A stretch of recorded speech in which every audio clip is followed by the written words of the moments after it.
Well, that sucks. This is the DLS Dallas Stars postgame show. Well, we almost had the perfect what I tell you from Luds. And then we didn't. And let's get into it right now.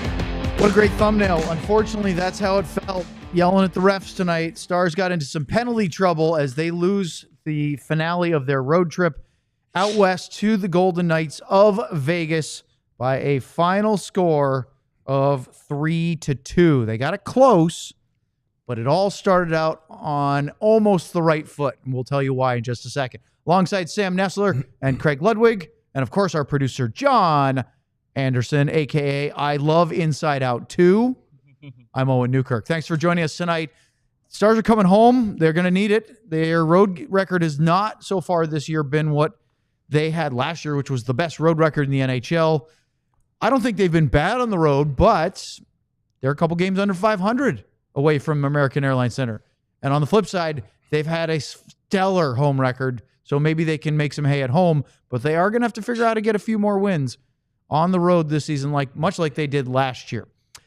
Guys, we almost had a what I tell you. And a perfect one. You couldn't have scripted any better. Lud said in the pregame show, Jason Robertson's going to crash the net and score a rebound.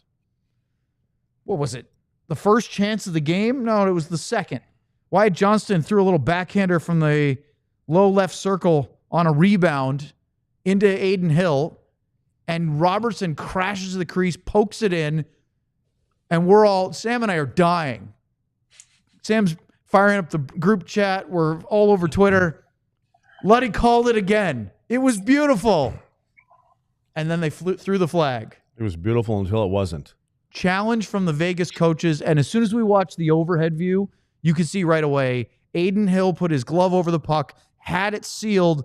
Robertson sticks comes in. Luddy, for me, that's a goalie interference every time. It's a right call. I mean, originally, I actually thought his stick went in and pushed his pad or something like that. But then when you get a good slow-mo from the overhead, you can see where Hill's got it covered up and Robo sticks is, sticking there. So, yeah, that's the first time I saw him go hard to the net. And to be honest with you, I think it's the last time I saw him go hard to the net. In this game. Yeah. There was a statement made, which I'm sure we can. Court wants to give you credit anyway. I say let's get credit. Yeah, thank you very much, Court. I'm getting ahead of the show right now, but it's interesting because there was a statement made, and you know what the statement was? Talking about from Pete DeBoer? Yeah.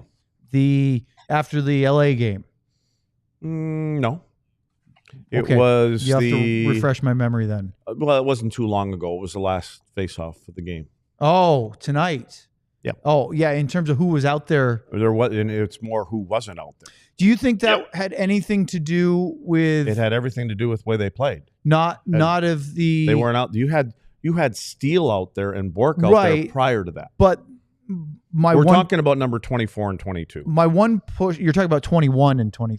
Sorry, 21. Yep. Yeah, 22 was out there. My with 18. one pushback would be, and you're probably right, but they did score a 6-on-5 goal. We'll talk about it. There was a timeout taken. It should be enough. What are you trying to say? They're tired? I was just saying do you go with the fresh legs? No, you go with the guys that were working hard. Listen, there's been in the last 2 years we've seen guys that are tired, and it's always the same guys out there because they deserve to be out there. And then that's why I forgot all about this, that you started with the whole Robo thing at the start.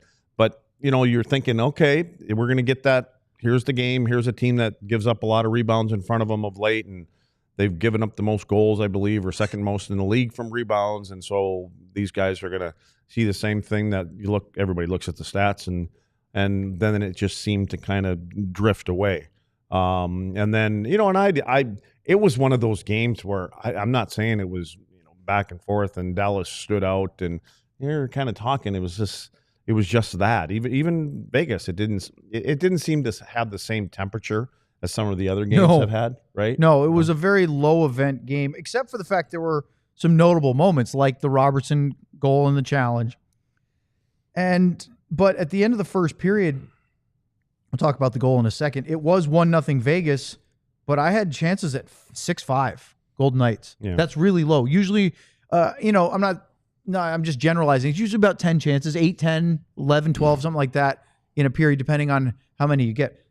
11 combined is a pretty low scoring chance period. I'm surprised Sam is still awake. Eastern time. You don't zone. know. Maybe I'm not. This could just be a fake mask. Sam, the Stars did have an early power play. Shea Theodore was called for holding, and Mason Marchment was at the crease on a Matt Duchene play. And I thought it was a really dangerous setup. In fact, it was their one high danger scoring chance because Robertson's one doesn't count because it was blown dead. But that was a good play. Duchene got it, fired it to the net. Marchment's there, gets a redirection. Hill gets it. Marchment gets his own rebound. That one wasn't quite as dangerous, but that was good. They attacked the net. They went to the crease. It just didn't get rewarded for it on that play. There were some glimpses of that, right? Luds just said it was. I was really excited when Robo scored, and even excited after the goal got taken away because going to the net and playing the way he played on that goal is a great sign. Even if he doesn't get the goal, him going to that hard area and having that extra level of intensity to get that puck and really push to try to get it across the goal line, I thought that was good.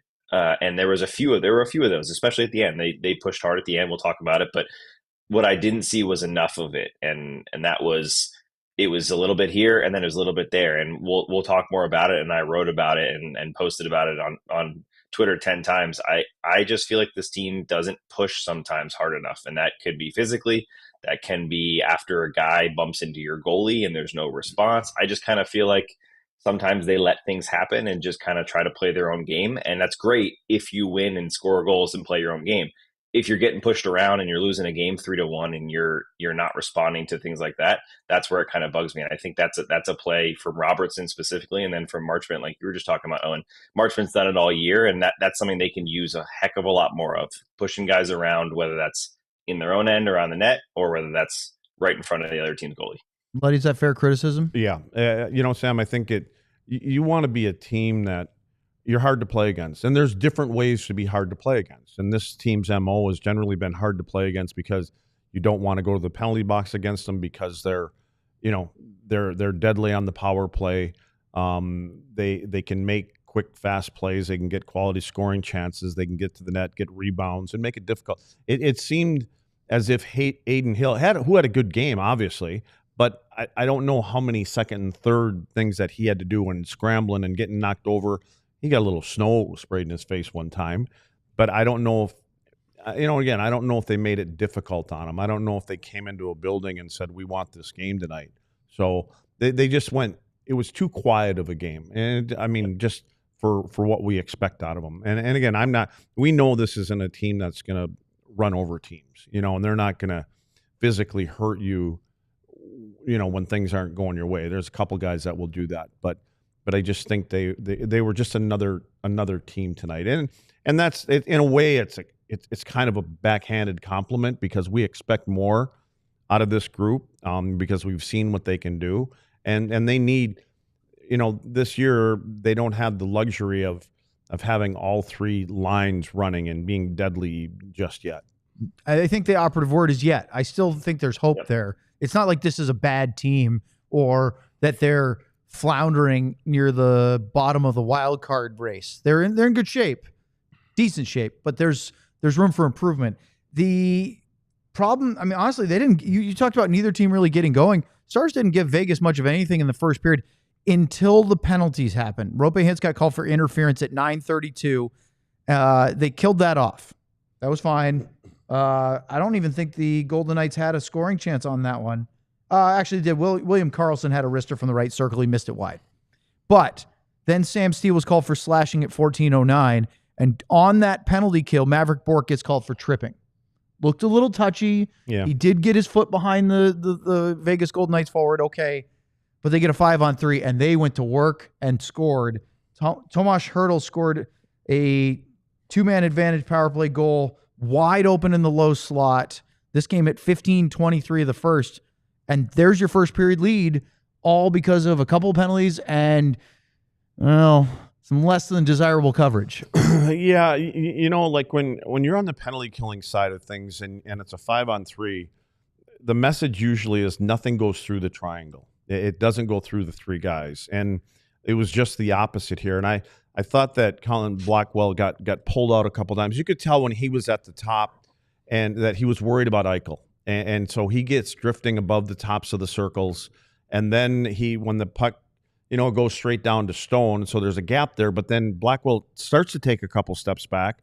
And it was almost like he was concerned that it was going to go back to Eichel on the same side, which would be an okay for it to go when you're 5-on-3. You try to keep it on the perimeter. So he slows up a little bit. Then, unfortunately, it's Hertl, right in the slot, right? And he buries it.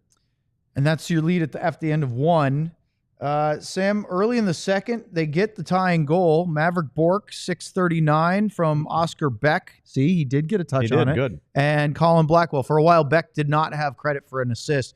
And this was kind of a goofy one because it looked like Korshak, the defenseman, Caden Korshak, had a play on it in the trapezoid and kind of missed. And Blackwell was going to play the body, assuming that Korshak was going to get it. And he hit his stick and came out in front. Yeah, there were. I think the second goal for Dallas was similar, where I think Razor even said on the broadcast something about, looks like Vegas is playing with their sticks upside down in their hands, and that's what that one looked like. It was a little bit of a flub in front, but man, that is Mavrik Bourque, right? I put it on Twitter. That is their Mavrik Bourque to a T, winning a puck battle, grinding in the corners, working hard, getting the puck back out to the point, and then crashing the net and using his skill to get his hands free and get that puck in the net. That it was very similar to his other goal in Finland, and that's what we've been waiting to see. I know that it's coming. I knew it would take some time. Obviously, we've talked about he had the injury and there were a lot of tough times, but that was just a perfect example of what Mavrik Bourque can bring to this team. And as Lutz just said, he got rewarded for it and was put out there late in the game too. I am dangerous. Ooh. He's been sitting on that one for a while. A little Top Gun reference, Iceman.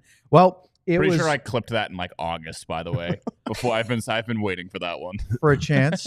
Well, yeah. he did score. That was his second goal of his NHL career and of the season. Makes it 1-1 at the time, and then the end of the second period went a little differently. We'll talk about that next on the Dallas Stars postgame show here on DLLS. First, it's time for a little elixir. Founded in 2010, Herman Marshall, Dallas County's first legal distillery since the repeal of Prohibition, located in historic downtown Wiley. Texas is proud to partner with the Guns N' Hoses Foundation of North Texas on a single-barrel expression of its signature straight bourbon whiskey. The Guns N' Hoses Foundation is a nonprofit organization dedicated to providing immediate financial assistance to the families of fallen police officers and firefighters lost in the line of duty. They're built from the grain up through family, fellowship, and friends. So, for every bottle of single-barrel straight bourbon whiskey, Herman Marshall donates 15% of its revenue to the Guns N' Hoses Foundation of North Texas for those who went before. Stop into your closest goody-goody liquors and other fine retailers. Let's talk about Game Time. We'll do the other one in a minute. Well, Game Time is the best way to get the tickets to the great concerts, sporting events, theater performances, even comedy shows that you can use. They have a feature called Game Time Picks that makes getting tickets to your favorite live events so easy. It filters out the fluff to show you only incredible deals on great seats, so you don't have to waste time searching through thousands of tickets. Plus, they have things like showing all-in pricing. Toggle that feature so you can see upfront what your costs will be. No surprise fees at checkout. I love the seat views. You can get panoramic views from the seat in the app before you buy it so you know what you're buying. And, of course, they have the lowest price guarantee, or Game Time will credit you 110% of the difference. Take the guesswork out of buying tickets with Game Time. Download the Game Time app, create an account, and use the code DLLS for $20 off your first purchase. Terms apply. Again, create an account and redeem the code DLLS for $20 off. Download Game Time today. Fellas, what time is it? Game time. Sam, did we lose you? Did we lose Sam? I think Sam. I told you Sam looked tired. I need to cut to this shot of Sam. You guys are going to die laughing right now. He froze, I think. Oh, no, he's just asleep. Oh, no. He did pass out. Yeah, he's just doing a bit, which works really well for the audio portion of this later. I was really just calm there, boys, and I didn't want to alert anybody. You know what I'm saying? Bloods, good job covering for me, though. Yeah, I was covering for you, man. I was waiting for that. You got that big voice on you. I was waiting for that one to come out, but no go. I thought the enthusiasm for Game Time was going to come there. On my little preview that I can see, it's so small that it looked like Sam was just like his shot had froze, but it froze and made it look like he was asleep. You're going to use that later when you screen grab it. You're going to pay for that. That is exactly what I will do. Yes, that's going to be a fun one, Sam. Just get ready for that. Happens. Well, it happens. The Stars kind of started getting pushed back a little bit after the Mavrik Bourque goal. They did get another power play. Jamie Benn had one chance in the slot, but they struggled to get good scoring chances. But what really happened was the Stars took penalties, and they did. Yeah, this time it was a 4-minute high-sticking double minor from the captain during the power play. So it cut the Stars' power play short, and then it gave Vegas, after some 4-on-4 time, a considerable amount of 5-on-4 time of their own. And you know this guy that's been hurt for the last month that came back tonight? His name was Markstone. He's the captain of the Golden Knights. Well, Bloods, played a huge factor in both of Vegas's power play goals tonight. From that position, low, bottom of the left circle, right-handed player. He can distribute, he can shoot, he can drive to the net. He did both of those things. But on both goals, this time it was Jack Eichel. It was his ability to go to the net, create problems. He had a couple of stuff shots. Because remember, he made the pass to Hurdle in the first period. This time, he created the havoc going to the net and allowed it to come back around. And Eichel had an open net one-timer. He's not going to miss those very often. Yeah, you know, when you come out and you drive and you kind of come down the goal line and you bring everybody in there, and then all of a sudden the puck goes back out. I think it was Theodore had the puck out at the point. And, you know, everybody has to collapse because you've got somebody taking the puck to the net. And he just throws it over to Eichel. And, again, Eichel, he doesn't miss from there. Jake is looking through a bunch of traffic. Unfortunately, when that puck does come to the net, though, it's one of the Dallas Stars players that actually throws the puck out to the point, and it was Steele. I mean, and it's a desperation play. You can look at it again and say, you know, because typically what you're supposed to do is if you're going to panic, throw it to the wall. Toss it to the wall. Because he literally one motion backhand from the crease to clear it, but right up the middle. Is that what you want him to go sideways? It's so easy when it's all over with, because they've got 4 guys down there. Everybody's fighting for the puck. The puck comes out to Steele. He's down where he's supposed to be, and it comes out on his backhand. So it's just a kind of a panic play. You're kind of hoping there's nobody at the point, obviously, so it goes out of the zone. It doesn't. It goes right on the tape to Theodore over to Eichel, and by then there's 4 guys in front of Jake, and I don't think he even picks it up until it's already over on Eichel's stick, and he has no chance. Technically, Stone does not get an assist on this, Sam, but like I said, he created. I mean, Theodore gets the assist. I mean, it was a good pass to Eichel, but again, Stone to me creates both of these plays. Yeah, two points on that. One, Stone does an excellent job crashing the net from that spot too, right? And one thing I noticed tonight watching Vegas's power play versus Dallas, and just thinking back to Dallas power play throughout the season, everybody that touches the puck on Vegas looks like a threat to shoot. And I think that's what makes them so dangerous, because when you look like a threat, like you're going to take it to the net like Stone did, whether you're at the circle, whether you're at the point, you're a threat to shoot the puck and take it to the net. They have to respect that, and that's how you open up lanes and open up passing. For me, the Stars sometimes settle into that kind of, we're back here, let's pass it around and see if we can get an open shot, but nobody is attacking enough to look like a threat. So that's something I think the Dallas could take from this game a little bit and use a little bit more, is that effort, especially down there by the goal line. Just mess it up a little bit. You're not scoring enough power play goals, especially on the road. Just slam it to the net and make it messy and try to jam one in. But Can we just talk about that Stone play with Ottinger real quick? Because correct me if I'm wrong.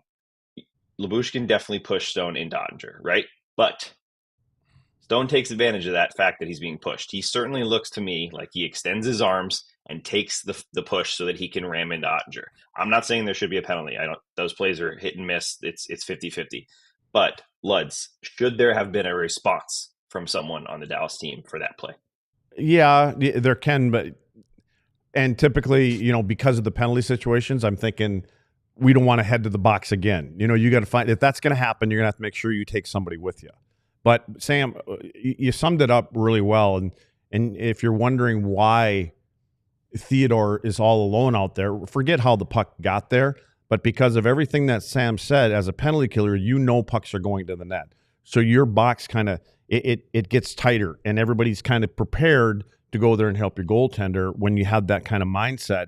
And that's exactly why we've been talking about Dallas get pucks to the net, because then when something comes loose, you kick it back out high. And then for this instance, Eichel just slides off to the side, for pretty much an empty net goal. But because of the way that they had that mindset and that intent to get things to the net, you're kind of ready. You're ready to collapse and get in there and try to find, that rebound and clear it down the ice if you can. Follow up. Sorry, can I say one more question here? Luds or Owen, doesn't matter. Did you mind Mason Marchment's play at the beginning of the third period? Well, we're gonna get to that.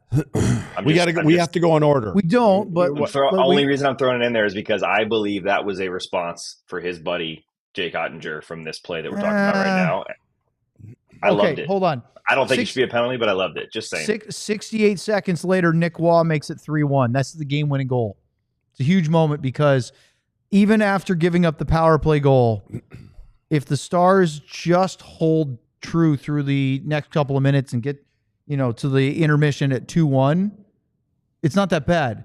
This goal is a tough one, not only because it gives Vegas a 2-goal lead, but it's how it starts and how suddenly Waugh gets open in the left circle. Yeah, when the puck is going around the wall in the corner and it goes around to the right side of Jake, and as it goes around the wall, Harley's going over there, and instead of going in there and kind of tying it up and taking the body and, because it ended up being almost a 4-on-4 in the corner after a couple seconds, he tries to jump around a player. And when he jumps around him, the puck ends up kind of in his feet, and ultimately he kicks it. But the thing for me is once he kicks it and it goes out to Waugh ends up with the puck. And there's a couple Dallas Stars players get their stick there.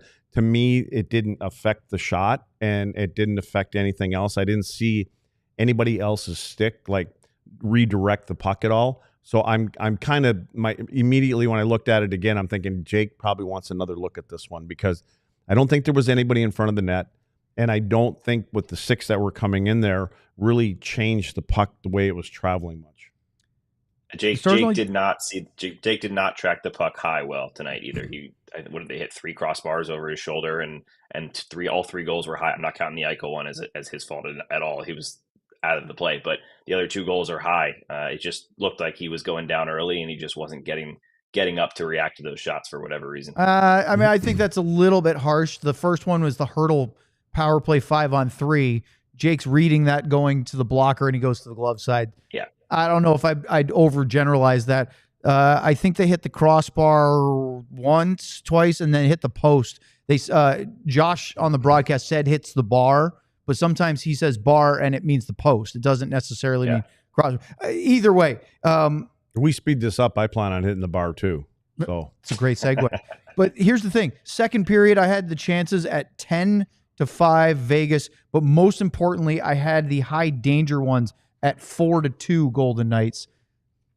Power play. Not a lot there, right? Not a ton of high danger, but they doubled up the Stars. Remember, I had 2-1 Dallas in the first in high danger. I had 4-2 Vegas in the second. Don't we expect more high danger from Dallas though? Yes. Than the 2s and the 3s and the 4s? This felt more. Or should we be giving credit to Vegas? Because I did feel that Vegas is really good in front of their net. Although there are a hell of a lot of rebounds laying around. Yeah, and I don't know if that's on Hill or what it is, but I'm just saying I think it's they're both. Generally pretty good in front of Hill's their a net. big blocker. Hill's notorious for being a blocker. But he does give stuff up on rebounds, and Vegas' sort of style is let him get the first one, we'll get the rebound. Yeah. But this did feel sort of like a playoff game where neither team's giving a lot until special teams comes into play. And it did tonight. Then you go to the third period, Golden Knights get a power play 8 seconds in, and let's talk about it now, Sam. Marchment sprays Hill. I don't know. I mean, I guess technically it's against the rules. I remember years and years and years watching hockey. I know they've changed it, but a guy would stop at the crease, spray the goalie. There'd be a scrum, pushing and shoving. The referees would break it up. Is that really a 2-minute minor for unsportsmanlike? I mean, Sam's getting soft. I don't know if I'm giving him benefit of the doubt, but Sam, I didn't cynically think that was an intentional retribution for what Jake suffered in the second period. Did you? I think he knew what he was doing, and he knew what he was doing, but it wasn't the blatant come in and stop and spray a goaltender. Right. It was, I'm going to kind of give you a spray all the way in, because he didn't do it coming right down the middle of the ice. He did it off to the left of Hill's left. And so he was almost coming in where the post would be on the left-hand side of Hill, but his skates were slanted enough that I'm going to give you a little shower. Right in the face. Yeah. And again, referee was right in position. Call. I know, but that's a ticky-tacky call. Well, they didn't score on it, but they had 2 high danger chances, one from Victor Olofsson, and then Dorofeyev hit the crossbar. There's one of your crossbars, Sam. And, look, they got through it, and then Marchment almost scored coming out of the penalty box. But again, because they gave up that Nick Waugh goal 1 minute and 8 seconds after the second power play goal, even if Marchment scores there, they're still down 1. Yeah. Sam, yeah, you want to elaborate on the spray? Yeah, go I know ahead. you do. I can feel it. This one, I was a little bit agitated. This was the first game that actually agitated me a good amount tonight. I think he did it intentionally. As Lud said, he knew what he was doing. He was trying to avoid what he ended up getting, which was a 2-minute penalty. He wanted to make sure he did not leave Adin Hill alone on that play, and he gave him a little something, but he also was trying to avoid the penalty. Didn't work. Not saying I agree with the call, but it didn't work. However, the reason I say I think it was intentional was because look at the rest of the game. Marchment was all over Adin Hill in that third period. He, after the breakaway, fell on top of him and he just couldn't get up. He's just kind of laying on top of him. And then later in the game, when he comes up and Adin Hill comes out to make a save, Adin Hill almost looks like he's preparing for Marchment to lay a shoulder into him on the play. It got in his head. And that's my point. I think that the Stars don't get to goalies enough to get them to do that. It didn't end up working in the end to give them the win, but I see a goalie that was thinking about number 27 for that entire third period, and I think they need more of that. And maybe the payback was the late goal by him, right? Them, Yeah. We went out of order just now. No, sorry. you guys are doing fine. Sean would be proud. Yes, he would. Well, we could talk about something from 3 games from now if you guys really want.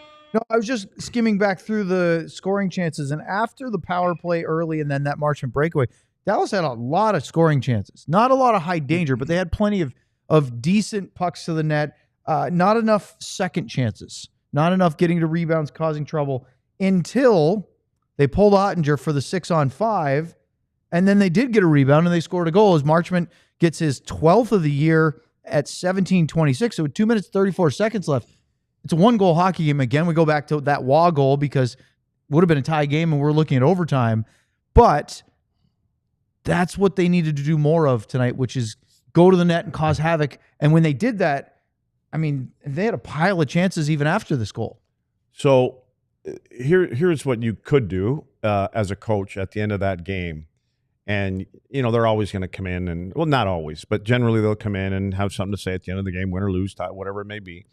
But you come in and calmly you sit down. And you sit down on the bench next to the players and you say, fellas, why does it take us to be down a goal or 2 goals to raise the urgency level? Why can't we do that halfway through the first? Or, you know what I'm saying? Like, I completely there's agree. another time during the game. Why do we have to wait until the last 3 minutes to go, oh man, we gotta turn it up a notch?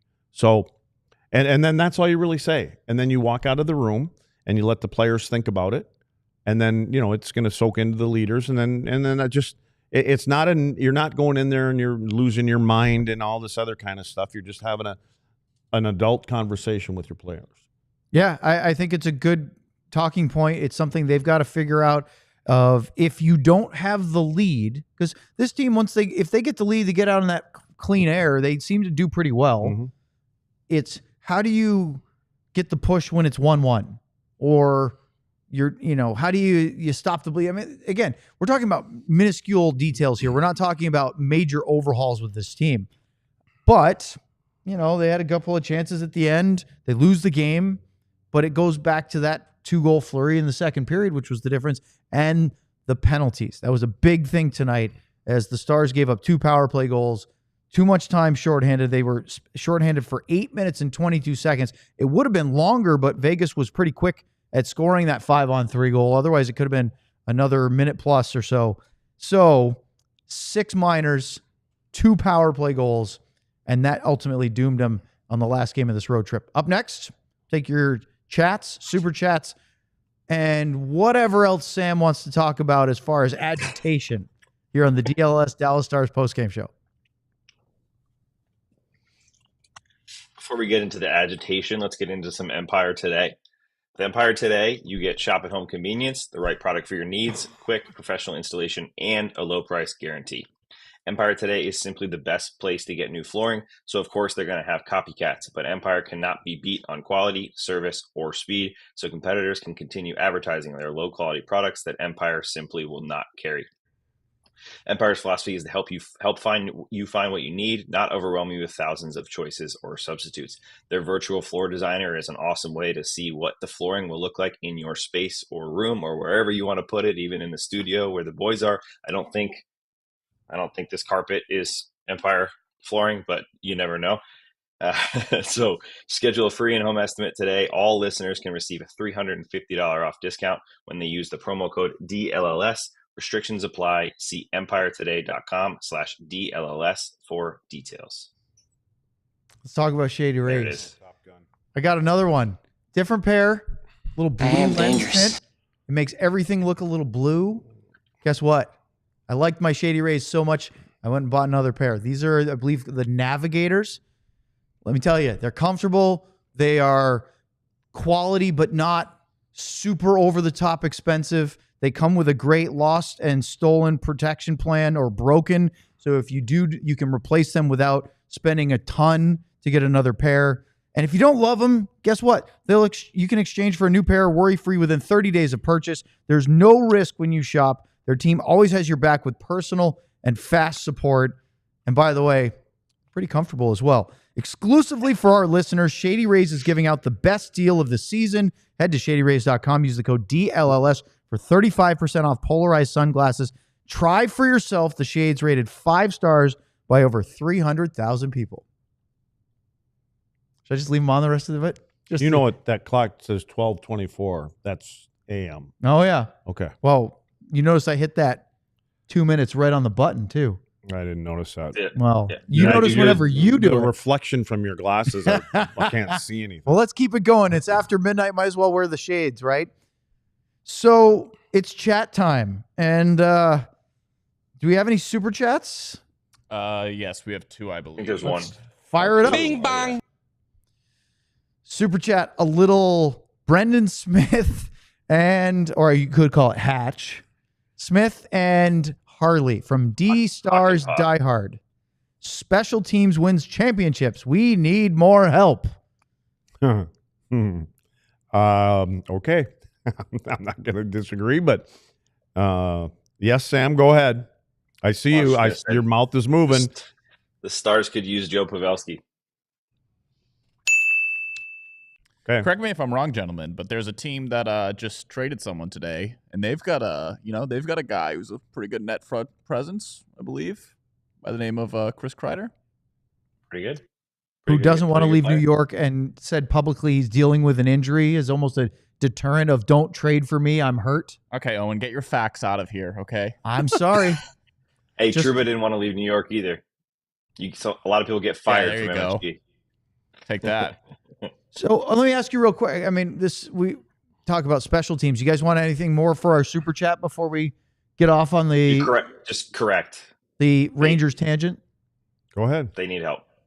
You're driving the bus. Go ahead. No. I just thank you for our super chat. Look, the power play, whatever, was okay. The first part of that is offense wins games, defense wins championships. Yeah, so yeah. Yep. I mean, and their penalty kill isn't bad, but 5-on-3 is tough, and you broke it down. I didn't think they did their coverage real well on that. You can, when you say it wasn't bad, it wasn't good either. No, it wasn't. You know, it was loose. They weren't connected. Okay, and again, 5-on-3s are always hard, but when you get too spread out on a 5-on-3, it's like shooting fish in a barrel. D-Stars Diehard says it's just $2, Owen, so he's okay if we move on. How about that? So thank you very much. So let's talk about Jacob Trouba and the Rangers for a minute. We'll get back to your chats, by the way, and your super chats. I wonder if they're not done.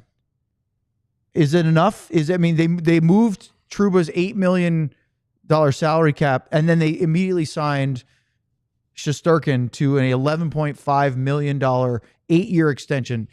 AAV, by the way, so it's $92 million in contract. He's the highest paid goalie in NHL history by AAV, and probably by full contract. Although I have to go, how much was that Rick DiPietro deal? That was like 30 years long. You got paid for 20. Like I think he's still getting paid. It was the Bobby Bonilla contract. Yeah. So is that it? Was that all they had to do? Or, there were rumors swirling about Mika Zibanejad getting traded, or maybe Chris Kreider. Is Chris Drury done right now, or is there more shakeup? This is the reigning President's Trophy winning team that's at the start of the night. They did win tonight, but at the start of the day today, they were in the last wild card by a hair. I don't think they're done. I think they're going to do whatever they have to get their team heading in the right direction. Right now, I don't know. Are they still in a playoff spot? They're sitting right. Well, they beat the Penguins tonight, so I think they moved up. So it's not like they're down at the bottom, of the East. So they're still in a spot. You mean like the cratering New York Islanders? For the little bit that I got to see, there's a couple defensemen out there tonight that I didn't recognize their names, and so I don't know if they feel that they're going to be able to go deep in the playoffs for what they have right now. So, no, I think when they make a big move like that, they're doing it for, a reason, that there's chemistry or lack of chemistry or something going on in the room. And again, he came out a couple of weeks ago and off the wall named a couple of guys if they didn't get going. And so I think, and that backfired obviously on him. And so I think he kind of had to follow through with part of his threat, or whatever you want to call it. And Sam, the stuff that Trouba said afterwards when he met with the media via Zoom, he pretty much laid out what the problems were. And I looked at Luds and goes, there's quite a few distractions going on there. And Trouba admitted it was hard for him to focus and be a leader, knowing what he was dealing with the front office.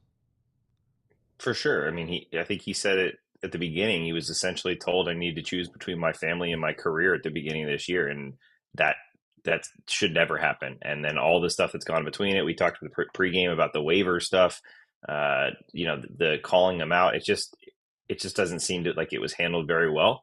But this is a league to win, right? You try to win championships in this league. And if you're not doing that, you're going to make moves. I don't think they're even close to done. I think that the Rangers are clearly that all happened because they want to get better.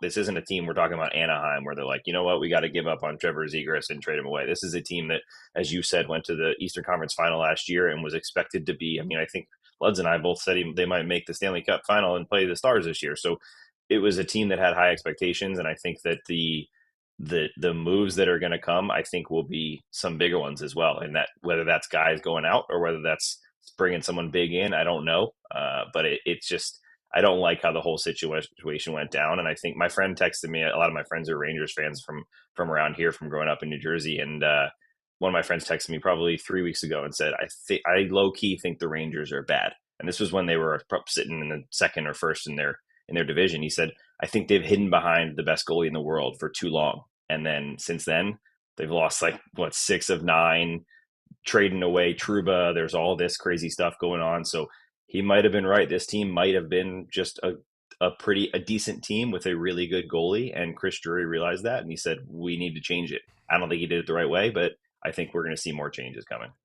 Sam, Owen and I were talking before the game started tonight, and I said there was a former goaltender that I was listening to today. And, he knows the team fairly well from out east. And he was just saying, like, a guy like Trouba, because of the system that they play there. It's a man-on-man system, and it's a little difficult for a guy like Trouba, who is not Adam Fox. I mean, a guy that can follow a guy around and be in position.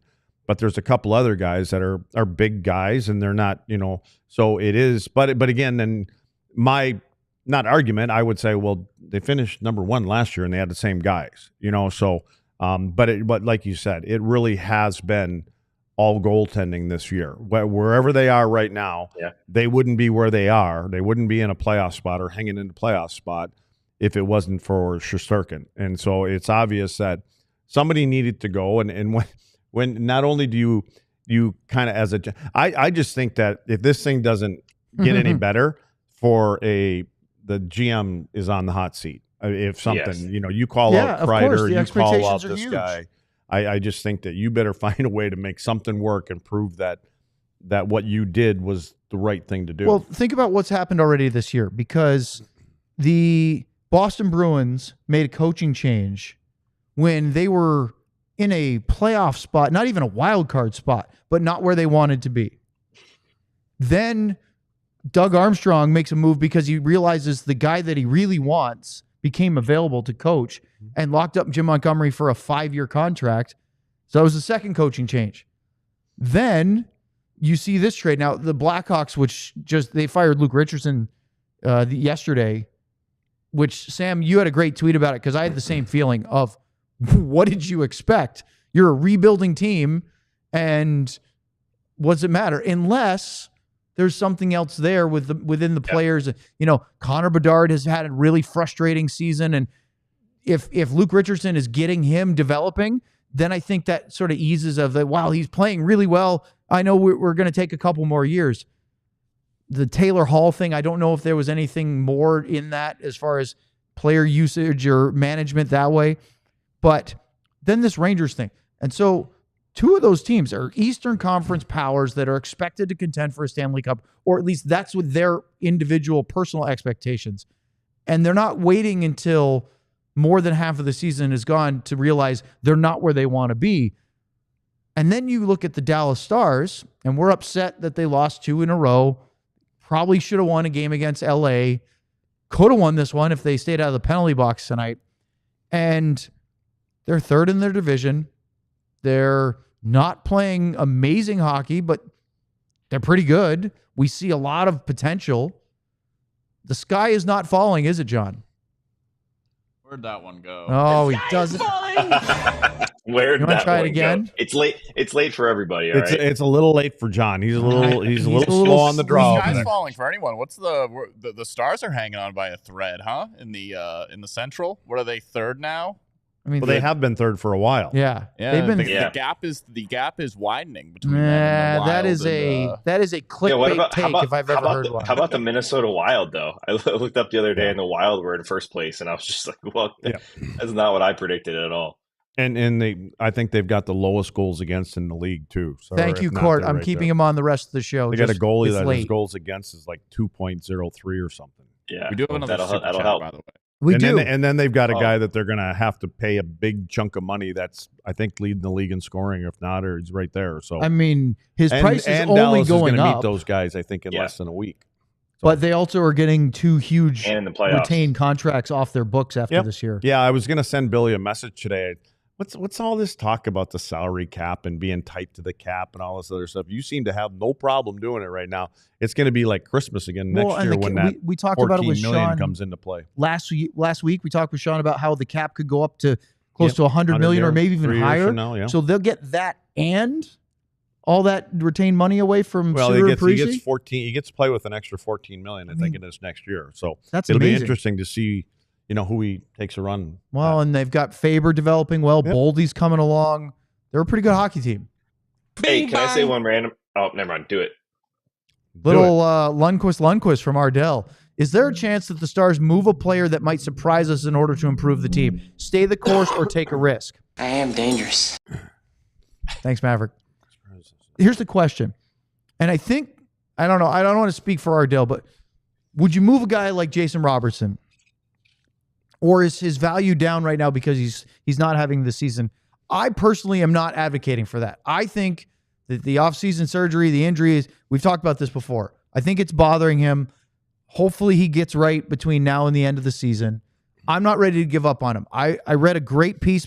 Our buddy Sean and his writing cohort, Bob Sturm, did a collab on their Substack where Bob thinks that Jason Robertson is a luxury item, not a franchise cornerstone. I don't disagree with that, but I also think that there's another gear for Robo that he's not just a slightly underpointed game player. I think it'll come back. Hopefully for Dallas it does. Well, that's what I mean. But because it's not helping the guy that's playing in the middle of the ice by not having him play at where he's supposed to be, and Wyatt's picked his game up. So, but again, there's 3 guys that are on the forward line, and they need to get all 3 running, and they're not right now. And how much longer? I don't think there's any intentions here. One thing I can tell you, and I feel very comfortable saying that this is a management group that doesn't panic, and they're not going to make moves because of panic, and they're not going to throw names out there in the press if we don't get this thing straightened out. No, there's a plan here. And it's a long-term plan, and their window is open right now. Everybody knows that. And so when the right piece comes along, they'll make a move. I mean, I'm comfortable saying that they know that they're, we're going to wait and we're going to have to see what Tyler, what the prognosis is for Tyler. But I think that if they need to bolster this lineup, they'll find a way to do it. I want to add to that too, because I think we all get caught up in the huge amount of potential LTIR money with Seguin presumably being out for the rest of the regular season. Seeing that you can add an extra 9.5 to already the projections, and we were talking about maybe almost as much as close to 16 million, depending on how much space they accrue and da-da-da-da. But there is a cost to bringing those players in. And I'm not saying that Stars aren't going to do it. I do think that Jim Nill's worked really hard to get the flow of talent to this sweet spot where you have older guys still playing and contributing, guys in their prime, young guys coming along. And just like that, he's got this little flow that they used to do in Detroit all the time. And if you give away too many of those assets to bring in 1 or 2 guys that may or may not work, all of a sudden,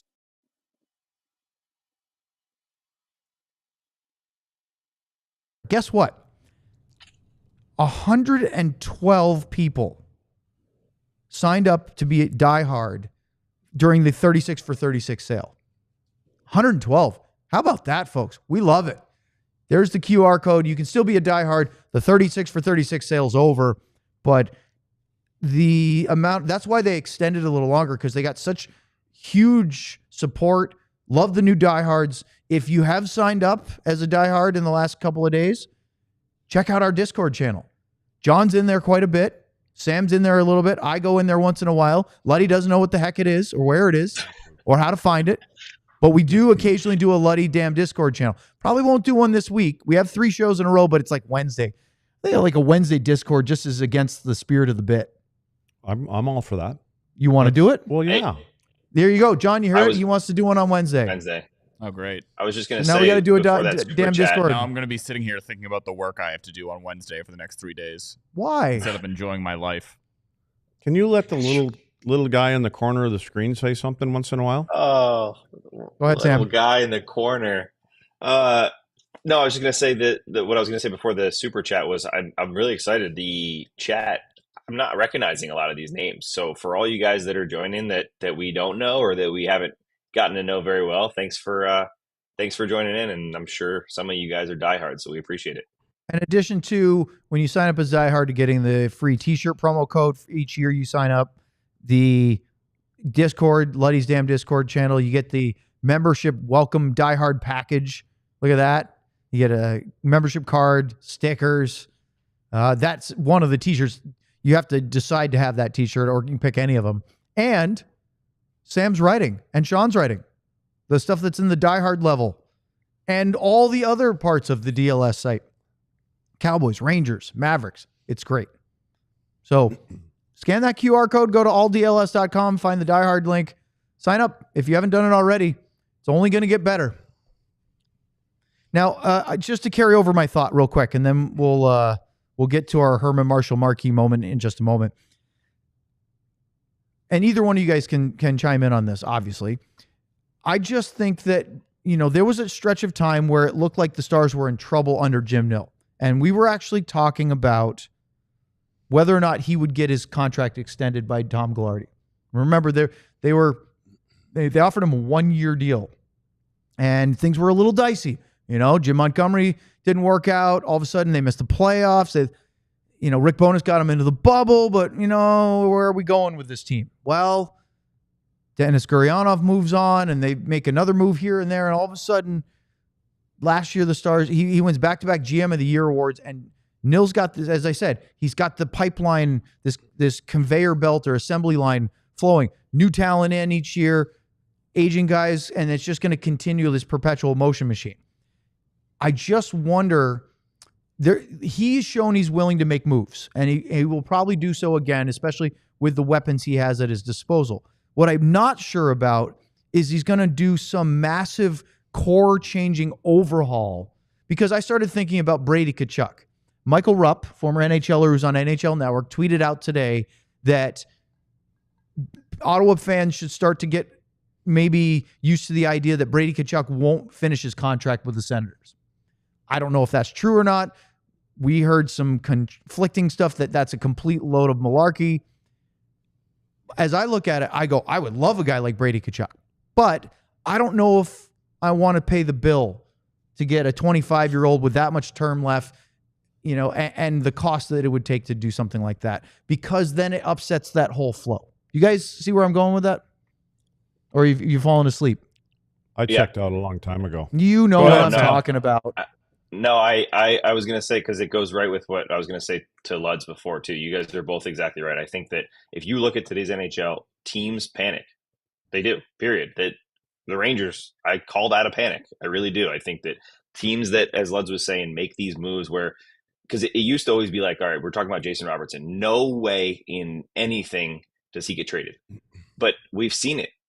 For guys like him, we've seen guys where we're like, there's no way he gets traded. Sure, he's struggling, but it's only been 40 games. He had a great season, and then they get traded or they get put on waivers all of a sudden. So in today's NHL, there's a lot of panic.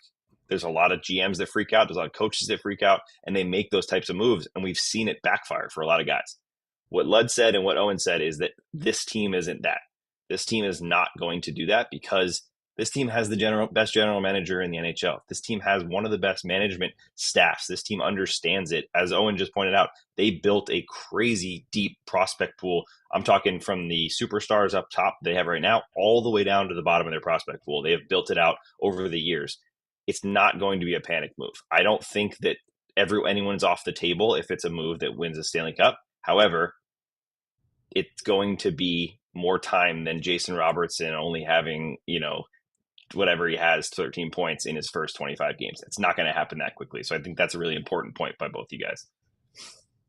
Go ahead, Top Gun. You're over here giggling about something. I am. Go ahead. Ardell what are you reading over there? Ardell in the chat. I'd trade your house, Owen, for any Tkachuk. Even Keith? Maybe not now. Oh, okay. I mean, Big Walt? No? He was a phenomenal player in his day, but he doesn't look like Mike Modano looks in retirement. He's a good drinker now. He hasn't missed many meals. And then I was chuckling because after that, Talik Lizzie writes in, Robo for Tkachuk, throw some Whataburger in, which is funny, but patently absurd, but funny nonetheless. On the way home, I've been thinking about where I was going to stop. That's a good idea. You need a little Whataburger tonight. Yeah, I might there have was to... I don't know if it was Talik before, but a couple shows ago, there was someone that said similar thing. We'll trade. It was like, we'll trade blank player and a number 3 from Whataburger for Jacob Trouba. Agreed. Let's take it. All right, let's do the Herman. Oh, you know what I forgot to do today? I'll tell you why. Let's do the... Take your glasses off? No. Oh. Herman Marshall Marquee moment of the game. Pick up your favorite bottle at your closest goody liquor store. Herman Marshall, this is this repeat again. I'm going Mason Marchment. I mean, he just, regardless of who he's playing with and who's not there and who is there, he gave you a reason again tonight that there's hope to pull a point out of this game. Yeah. And I think he he comes out and he plays every shift like it's his life. He plays every shift like it's a Mason Marchment shift. For every bottle of single barrel straight bourbon whiskey, Herman Marshall donates 15% of its revenue to the Guns and Hoses Foundation of North Texas. For those who went before, stop into your closest goody liquor store to find your favorite bottle. I'm smiling because I had to run an errand this morning and didn't really think about it. The next shopping plaza to it was a goody liquor store. And I went into the store I went to and went, I got to snap a photo and send it to the group chat because Letty will get a kick out of it with Herman Marshall. And I got so distracted with what I was doing when I got my car, drove off, completely forgot until right now. I went, I should have taken a photo. I got one. I'll take one for you. I got one 2 blocks from my house. I got to drive by it every single day. I just thought it was funny, and then I lost the bit, So anyway. I'll send you guys more Blue Chew pictures at 11 o'clock at night from my hotel room. How about man of the match? Should we just ignore him and move on, man of the match? Well, let Sam, why don't you give us your man of the match? Yeah, Sam, who's your man of the match tonight? Don't say the guy I'm going to say. I wanted to, but now I got to pick a different one. Do it. No, say who you want to say. You get to go first. He gave you the floor. Mason Marchment was the standout. I think that he stood out in my mind the most and gave the Stars a chance to win. I don't think that's what you were going to pick, though. No, I wasn't. Yeah, see, I wasn't shaking my head at you that it wasn't a good choice. It was that's not who Luddy's picking. No, I'm going Aiden Hill. I just think he was good when he needed to be good. And maybe he got under the skin of a couple guys, but he did his job, regardless how you want to look at it. I want to give an honorable mention to Mavrik Bourque because that kind of a goal could hopefully be really good. I wish Jason Robertson's goal had counted because who knows what that would have done for him in the game. But for me, it's Markstone. Again, against the Stars, coming off of injury. Again, creating 2 power play goals. He doesn't even get credit for one of them. He's a problem. Yep. And I don't even think he was at his best by far. There was times where he looked downright slow, as you would expect. But great, as we heard Bruce Cassidy say in the pregame show, great hands, cerebral. He just thinks the game. He doesn't panic out there. He's a heck of a hockey player. There's a reason why he's their captain. It's why he got picked for the Four Nations Team Canada roster. He's a good player. He can't stay healthy, but I'd take him on my team in a heartbeat. He's healthy every 2 weeks. He's healthy. There's a reason why this entire chat is yelling about Markstone. It's because he gets in your head and he makes you pay for it. So fans and other teams dislike him. I hate Markstone. Yeah, look at that. You hate them unless they're on your team. We could just let John run this for the next 30 minutes because I've been watching these comments come in forever and make sure there's no F-bombs in them because there were definitely a couple. Yeah. People were angry. Most of them, Prime Crusader, the whole show. Markstone is soft. 10 minutes later, Markstone is soft. Just wash, rinse, repeat. 10 minutes later, Dumba didn't hit Stone. We need to trade him. And then right now, I will stop being a Stars fan if Stone is on this team. Do you remember when everybody in Dallas couldn't stand Corey Perry? He was public enemy number one. The Ducks were really good. These are players you love to hate unless they're on your team. I will use Pat Verbeek, Chris Chelly. I can go down the list of guys that... Wouldn't Chris Pronger have been the most hated guy until he was on your team? Yeah, you'd love to have these guys on your team, So, well, for those of you listening or watching on the Fast channel, we appreciate it. We will wrap things up now as we continue on the YouTube side.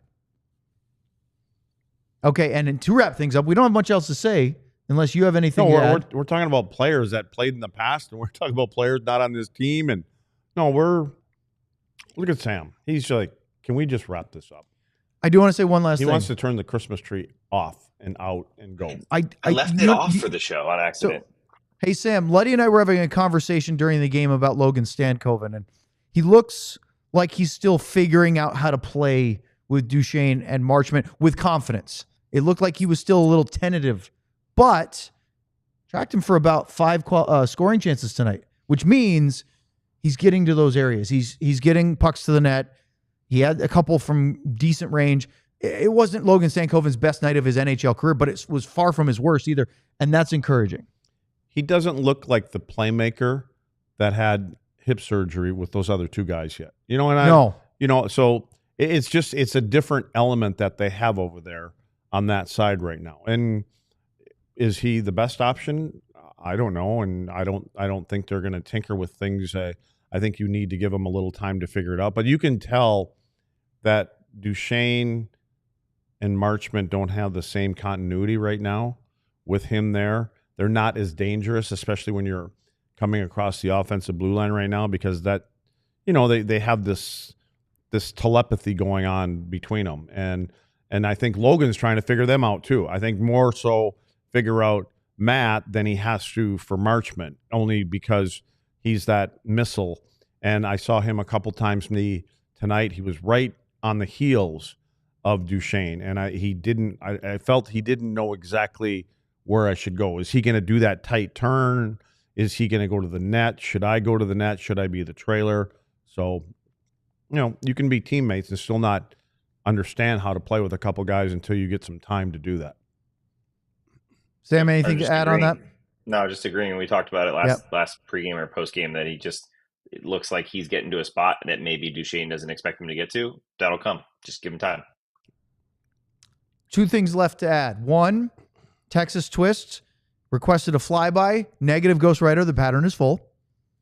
And 2, we have a pregame show coming up on Sunday because the Stars are back home and they play the Calgary Flames, beginning of a bit of a homestand. And that's my final thing for you guys to wax poetically, if you'd like, is just the fact that, they have struggled a bit more compared to last year on the road.